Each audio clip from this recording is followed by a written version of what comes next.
안녕하세요. 노잼 광주 이수영입니다. 여러분은 몇 년 전 전국적으로 떠들썩했던 광주의 사건, 사고나 이슈들 하면 떠오르는 게 있으신가요? 저는 딱 떠오르는 게 몇 가지 있는데요. 그런데 당시 광주에서 화제가 됐던 그 사건들이 몇 년이라는 시간이 지나 지금은 어떻게 됐는지 궁금하지 않으신가요? 그래서 노잼 광주가 준비한 오늘의 주제, 광주 사람이라면 궁금해할 광주의 7가지 최신 근황. 그럼 저와 함께 바로 알아보시죠. 구독! 첫 번째는 화정동 아이파크 붕괴 사고 최신 근황입니다. 2022년 1월 11일 오후 3시 46분 광주 화정동에서 건설 중이던 아파트 건물이 속절없이 무너져버리는 이 모습, 정말 충격적이었던 아파트 붕괴 사고 다들 기억하시죠? 이 사고로 현장 작업자 6명이 숨진 정말 안타까운 사고였는데요. 사고 현장 조사 결과 무단 공법 변경과 부실 공사 등의 문제가 밝혀지면서 전국적으로 크게 이슈가 됐고 현대산업개발의 아이파크 브랜드 이미지도 크게 추락하게 됐죠. 사고 수습 후에는 무너진 201동 건물만 철거 후 재건축이라는 계획을 발표했지만 싸늘한 여론의 압력에 모든 동의 전면 철거로 계획을 변경하게 되는데요. 이후에는 공사기간 지연과 공사비 인상 등의 문제로 주민투표를 통해 1층에서 3층 상가시설과 일부 구조물은 그대로 두고 주거층만 재시공하기로 또다시 변경되게 됩니다. 이후 지난해 12월에는 주거층 철거 작업은 완료되고 남아있는 상가시설의 안전진단도 통과됐다고 하고요. 최근에는 공사 책임자들의 재판 결과를 확인할 수 있었는데요. 현대개발과 하청업체의 현장 소장 5명은 징역 2년에서 4년의 실형, 감리를 비롯한 직접 책임자 6명에게는 집행유예가 선고되고 경영진들에게는 관리 의무를 인정하기 어렵다는 이유로 무죄가 선고됐다고 합니다. 그리고 최근 아파트 거래가 이뤄지고 있는지도 근처 부동산에 가서 알아봤는데요. 현재 아파트 매물은 거의 없지만 화정동 아이파크는 2027년 말 완공 예정이라는데요. 아무쪼록 정말 튼튼하게 아무 사고 없이 공사가 마무리됐으면 좋겠습니다.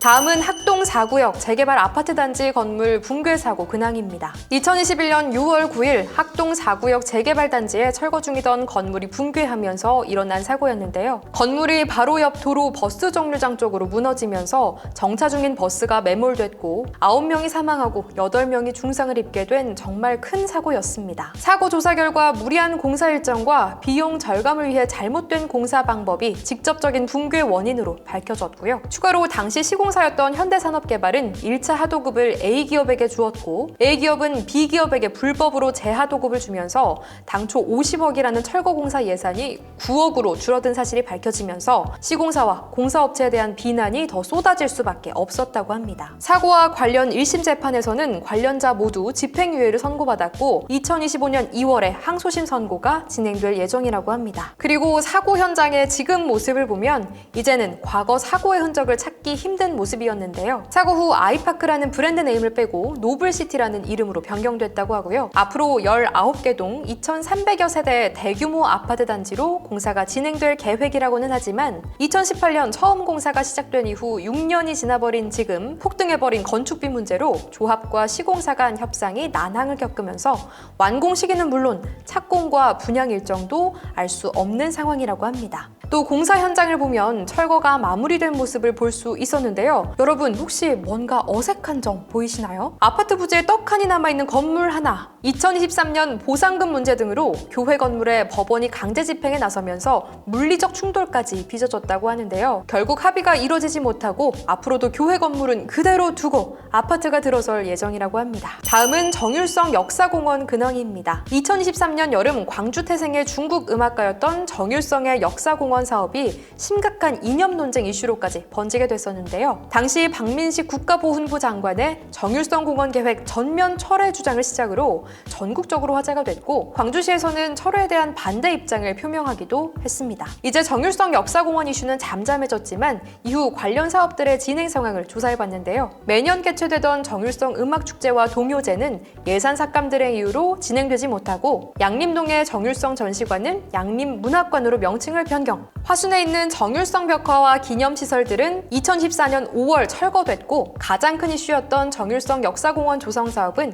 현재는 공사가 마무리되고 새롭게 만들어진 생가의 모습을 볼 수 있었지만 정식 개관과 관련해서는 언제 어떻게 될지는 아직 알 수 없는 상황이라고 합니다. 다음은 광주 지하철 2호선 공사 근황입니다. 2019년 첫 삽을 뜬 지하철 2호선 공사, 당초 1단계 구간 공사는 2013년 개통하고 2단계 구간은 2020년 2026년 개통 예정이었지만 사업비 증액, 설계 부실, 공사비 소송 등의 정말 많은 문제가 발생되며 이제는 1단계 구간을 2026년 개통을 목표로 하고 2단계 구간은 2029년을 완공을 목표로 한다고 하는데요. 북구청 주변 709 구간과 본촌 산단을 통과하는 1009 구간은 예산 문제로 공사가 유찰되며 공사가 계속 미뤄지고 있는 상황이었습니다. 특히 이 구간이 문제가 되는 이유가 있다고 하는데요. 다른 구간들과는 달리 709와 1009는 도로의 폭이 좁아 기존 공법 설계로 진행할 경우 공사 기간 동안 도로를 전면 통제해야 하는 문제가 발생하고 공법이 변경되면서 공사비는 늘어날 수밖에 없다고 합니다. 앞으로 기술심의부터 예산심의까지 최소 1년은 걸릴 수 있다는 사실과 2029년 2호선 개통은 물 건너갔다는 생각에 너무 안타깝지만 여러분,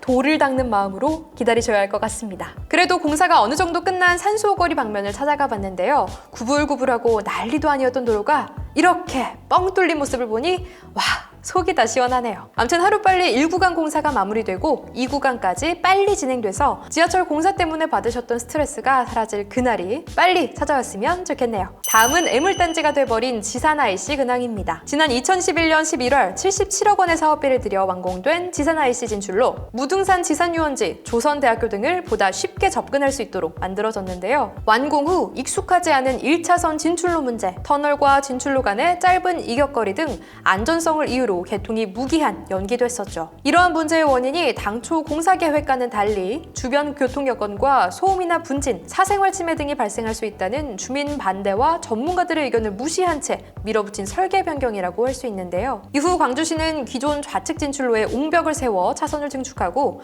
우측에 진출입로를 만드는 방안을 제시하고 수십억의 예산을 추가로 투입할 계획이었지만 공사 착수를 위한 사전 행정 절차가 완료되지 못하고 2024년 6월 착공 계획이 2025년 상반기 착공 일정으로 변경됐다고 합니다. 그런데 이것도 확정은 아니라는데 지산 IC 개통 가능하겠죠? 다음은 광주 종합버스터미널 유스퀘어 근황입니다. 신세계에서 개발하는 백화점 확장과 종합버스터미널 복합화 사업은 복합쇼핑몰과 터미널 복합시설, 주거공간 건립까지 3단계 과정으로 진행되는 사업인데요. 하지만 당초 2037년까지의 3단계 개발 계획을 광주시에서 백화점과 터미널 구간을 동시에 추진하는 2단계 계획으로 변경해 추진할 것을 요청하면서 당초 계획보다는 빠른 공사가 이뤄질 수도 있다고 하고요. 현재는 유스퀘어 문화관이 먼저 폐관하고 입점 업체들이 하나둘 퇴점하는 모습을 볼 수 있었습니다. 그리고 지난해 12월 폐관 예정이었던 CGV는 올해 3월까지만 운영할 예정이라고 하는데요. CGV 운영 종료 시점에 맞춰서 4월부터 철거가 시작될 예정이라고 합니다. 그리고 CGV는 광주 전남 유일 아이맥스 보유 영화관인 만큼 새로 건립될 복합시설에 다시 입점시킬 것인지에 대해서는 현재 협상 진행 중이라고 합니다. 마지막, 광주에 다시 생긴다는 운전면허 시험장 근황입니다. 1997년 광주 두암동에 있던 운전면허 시험장이 나주로 이전한 후 전국 15개 시도 가운데 광주만 유일하게 운전면허 시험장이 없는 도시였는데요. 광주 시민의 수건 사업이었던 운전면허 시험장 착공이 30년 만에 삼각동 4만 제곱미터 부지에 진행되며